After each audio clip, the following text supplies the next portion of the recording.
Whoever's videoing me, who's videoing me? Right here, over here. Where?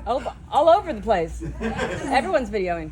You see, I don't know if you've noticed, but the accent isn't from here, okay? So there's a simple rule to my comedy. If you don't understand what I'm saying, just laugh politely. Be British and laugh politely. Just gets you through it, because it is bad. Do you understand what I'm saying, yeah? Okay. So, thanks, Andy.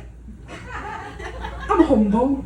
You know, I don't do much, I just fucking take great photos. Yes. And I wander around the world with rock stars. It's great, but I'm also a mum and a grandma. Yes.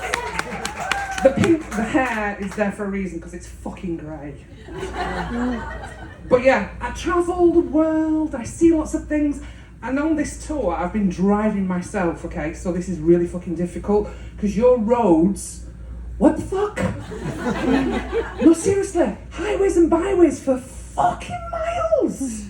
I don't get it. And also, in England, we've got motorways with lights, yeah? Which means you can drive at night. Over here, oh, that was a deer. And then a couple of raccoons. Yeah, great. But the one thing that hit me when I got in the car and I was going was like, what are these massive signs that you've got? They're like on big poles, and then it's been sued, see Jimmy Lawyer. And then it's KFC. And I'm driving along thinking, Jesus, they advertise everything, and I kept seeing these signs saying, adult sex shop. Thinking I thought Americans were a bit, you know. But no, they're all on the highway. Adult sex shop, Lion's Den. Like, what's going on here? Anyway, I thought, no, just ignore it, Sharon. Follow the lawyer suits, follow the realtor. Lindy Lusada, realtor for the rich and famous. Whatever. Anyway, I was driving through Mississippi and I thought, do you know what? I'm bored. I'm going to call in one of these adult stores. I'm going to see what it's all about in America. So I pulled off and I followed the little red heart on the yellow sign that said loves. And I thought, yes! I'm going in. Walked in, it's a freaking service station. You've got them all over the place. I'm like, all right, okay, so it's not a sex shop, whatever. But yeah, travelling the world is great, but your country, your motels, let's talk about your bathrooms. Now, the people that follow me on Instagram know what I'm going to say here, and there's a few of you in here that know what I'm going to start talking about. I've stayed in some very dodgy motels, okay? Your toilets are too low, right? I'm 6'2". Ooh, it's painful. But the other thing, what's going on with your baths? Or do you call them tubs? You know what you bathe in, yeah? Nobody's responding here. Bath. Yeah?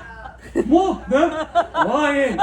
In England, deep bath, lie in, relax, shower over bath. Over here, this. I can't fit my ass in. I was looking at it on my third motel and I'm thinking, the only use this little receptacle has is for if you've murdered somebody and you're cutting them up because you don't have to bend down too much. So it's now referred to as a fucking murder bath. So everywhere I've been, it's like murder bath, there's the murder bath. But I've travelled the world with lots of other artists. U2, Bruce Springsteen, Rolling Stones. Oh yeah, it's all happening. Went to New Zealand, love it. Travel, one of my greatest things. Second to men.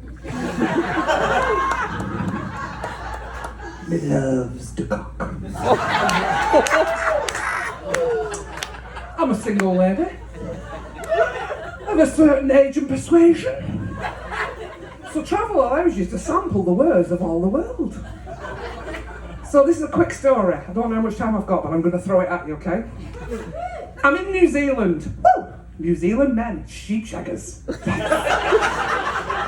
Sturdy, strong and interesting.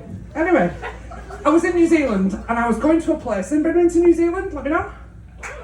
Yeah? Cool. There's a place called Milford Sound. It's a beautiful lake. You got to go and see it. Epic. The only way to get there, one road in, one road out, or a little aeroplane. So I booked to go on this little aeroplane, but it wasn't flying. So that night before I thought, do you know what? I'm going to go and get pissed and find me a man.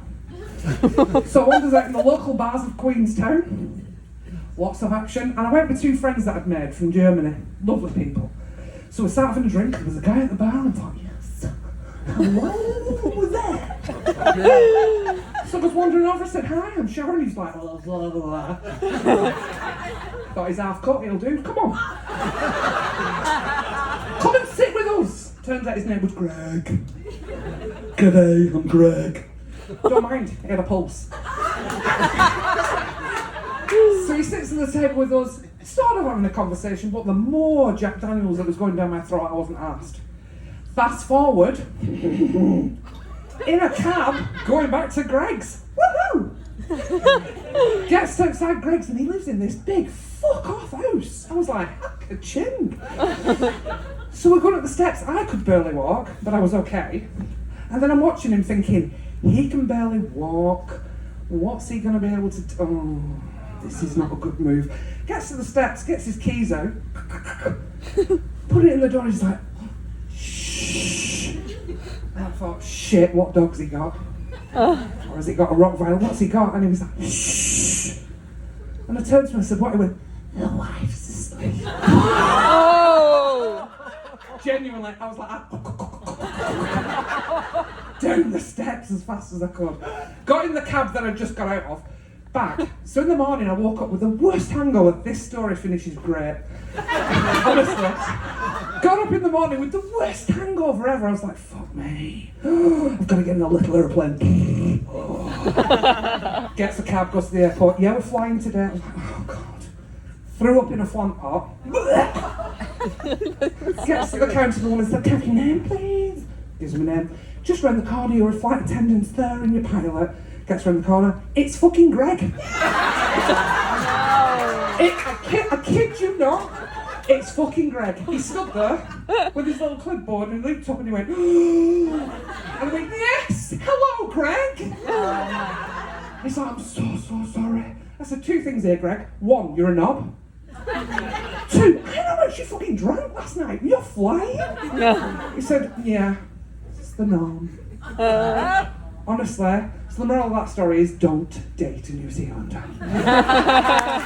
Thank you very much for having me. Thank you very much. Appreciate